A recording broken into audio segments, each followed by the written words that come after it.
Emri Agimi Ismailit, njeriu jetuar nga Spaku si pjesë e grupit të strukturuar kriminal që vodhi dosjet hetimore të Spakut, rezulton pas disa shkeljeve dhe abuzimeve me procedura tenderuese, ndërkohë që ushtronte detyrën si drejtori i burgjeve. Skandalet pas të cilave rezulton ish drejtori i burgjeve Agimi Ismaili janë të shtruara në një raport qindra faqesh nga kontrolli i lartë i shtetit. Këto abuzime dhe shkelje kanë pasur pasoja të rënda, ku shumë herë është rrezikuar jeta e të dënuarve në institucionet e vuajtjes së dënimit dhe gjithashtu janë shkaktuar shtetit miliona lek dëm ekonomik. Në këtë raport dal nga auditimet e KLSH-s në burgje është kërkuar dhe shkarkimi nga detyra i Agimi Ismailit për shkak të abuzimeve të panumërta të tij. Në gjetjet nga auditimet e KLSH-s, kur burgjet drejtoheshin nga Ismaili, ka rezultuar se është shkelur disa herë disiplina buxhetore duke u kryer pagesa në kundërshtim me ligjin. Konkretisht në raport thuhet se procedurat me objekt për furnizimin me produkte ushqimore janë konstatuar mangësi, kontrolle të dobta, marrje në dorëzim e mallrave nga palë të treta pa verifikuar nëse plotësojnë ose jo kriteret e kërkuara.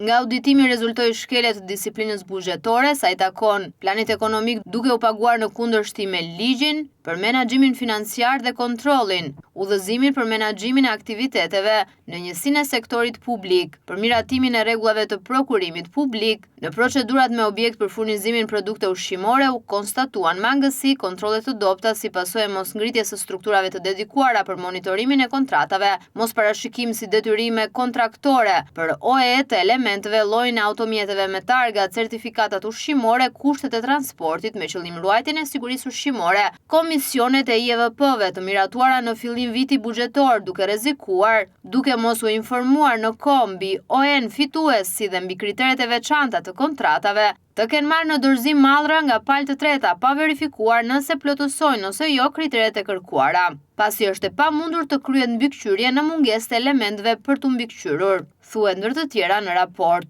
Këto skandale, siç u theksua dhe më sipër, kanë pasur dhe pasoja të rënda ekonomike. Pasojat sipas raportit lidhen me shpalljen fitues të operatorëve ekonomik në kundërshtim me rregullat e prokurimit publik për 5 procedura tenderuese. Kjo lloj shkelje ka sjellë shpenzimin e rreth 127 milion lekëve pa efektivitet. Gjithashtu, për mos plotësim të kritereve të veçanta nga OE të vendosura në DST, KVO-t kanë shpallur fitues në kundërshtim me rregullat e prokurimit publik për 3 procedura tenderuese, duke shkaktuar vlerën prej 75.632.935 lek pa të vëshë, shpenzime pa ekonomicitet, pa eficiencë dhe pa efektivitet të financuara nga fondet publike, si dhe në 2 procedura vlerën prej 52.041.839 lek pa të vëshë, risk potencial me efekte negative, pa ekonomicitet, eficiencë dhe efektivitet të financuara nga fondet publike në kundërshtim me VKM numër 914 datë 29/12/2014 për miratimin e rregullave të prokurimit publik, shtohet në raport. Si rezultati këtyre abuzimeve dhe shkeljeve të rënda të konstatuara në fushën e prokurimeve dhe menaxhimit financiar, si dhe përgjegjësive individuale të evidentuara dhe pasqyruar në raportin përfundimtar të auditimit, KLSH në raportin drejtuar Ministrisë së Drejtësisë kërkon të merren masa disiplinore, vërejtje deri në largim nga puna për disa punonjës me në krye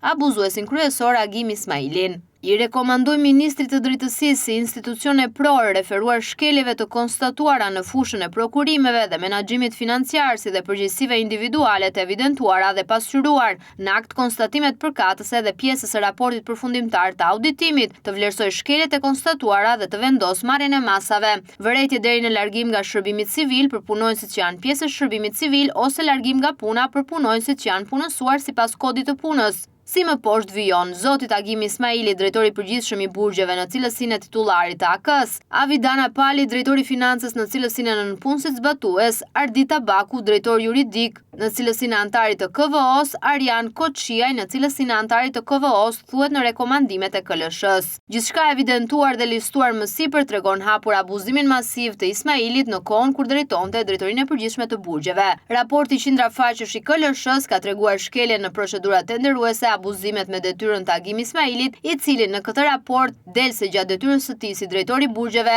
janë kryer skandale të njëpasnjëshme, duke filluar që nga ilaçet e skaduara me të cilat përmbyti burgjet duke vijuar me cilësinë e ushqimit për të dënuarit tërësisht jashtë standardeve dhe tashmë me shkelje të procedurave në tendera. Në fakt, këto shkelje që janë kryer nga Ismaili si drejtues i burgjeve përbëjnë një dosje për Spakun.